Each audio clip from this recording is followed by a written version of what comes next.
साड़ी में रीता आज बहुत ही सुंदर लग रही थी। इस पोशाक में वह बड़ी लड़की सी लगी। वह इधर से उधर नाचती फुदकती घूम रही थी। कभी देखती कि वह इस पोशाक में कैसी लग रही है, फिर अपने आप हंसने लगती। वह आज मानो अपने को पहचान नहीं पा रही थी। इससे पहले रीता फ्रॉक ही पहनती थी। स्कूल भी वह फ्रॉक पहनकर ही जाती थी। साड़ी पहनकर रीता को तितली की तरह उड़ उड़ कर घूमने का मन करता है। इस अनजान भावना को लेकर ही उसे हंसी आ गई। आज रीता का जन्म दिवस है। उसके लिए ये बड़ा ही आनंद का दिन है। रीता के माँ बाप हर वर्ष ये दिन मनाते हैं। जन्म दिवस पर हर वर्ष उसके लिए नई नई फ्रॉक पहनने को लाते हैं। पर इस वर्ष रीता की माँ को कुछ नयापन सूझा। उनका ये देखने का मन हुआ कि साड़ी में रीता कैसी लगेगी। रीता को भी इसमें बड़ा आनंद आया। ये दिन मानो उसके लिए प्यार पाने का दिन है। इस दिन नई नई पोशाकों के साथ कई नए तोहफे भी मिलते। खाने पीने की चीजों की तो बात ही क्या। आज रीता स्कूल के चौथे घंटे में ही छुट्टी लेकर आ गई है। अपनी प्रिय दीदी उषा, साधना तथा प्रतिमा को वह दावत देती आई थी। अपनी कक्षा की सभी लड़कियों को भी उसने बुलाया है। ये शाम को आएंगी। आज उसके लिए समय मानो आगे बढ़ता ही नहीं है। उसकी माँ और चाची रसोई बनाने में लगी हुई हैं। उसके पिताजी बैठक को सजाने और आवश्यक सामग्रियों को जुटाने में लगे हुए हैं। शाम तक तीनों दीदियां भी आ गईं। उसकी कक्षा की सहपाठिनें भी एक एक कर प्राय सभी आ गईं। उनके साथ सारा समय आनंद में बिताया और खाने पीने के बाद सभी चली गईं। इन सहेलियों से उसे बहुत उपहार मिले। किसी ने कलम दिया तो किसी ने अंगूठी, किसी ने कीमती फ्रॉक के कपड़े दिए। इस प्रकार के उपहारों से उसका मेज भर गया।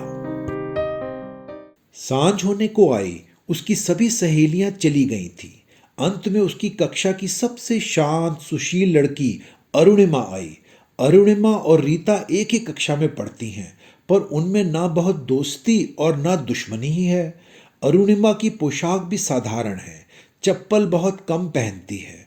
कक्षा में हो चाहे कक्षा के बाहर, वह बहुत कम बातें करती है। पढ़ने में तेज न होने पर भी बिल्कुल खराब भी नहीं है, मध्यम है। रीता ठहरी बड़े घर की बेटी। इसी कारण रीता का अरुणिमा के साथ संपर्क कम है।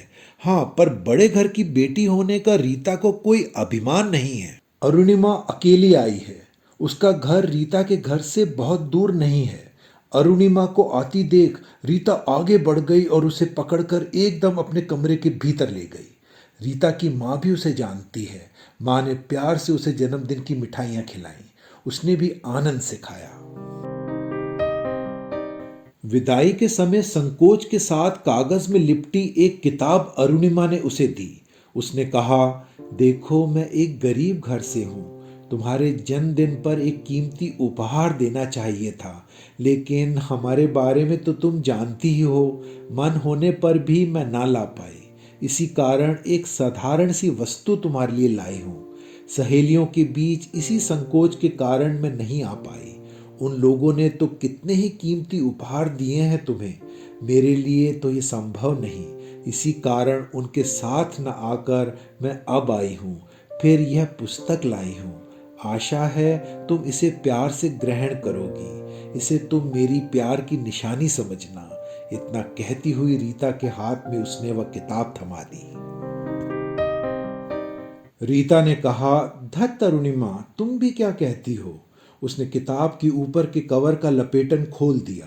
किताब का नाम था किशोरों की कहानियां, एक विख्यात बाल साहित्यकार की लिखी हुई। ये किताब पाकर रीता खुशी से कूदने लगी।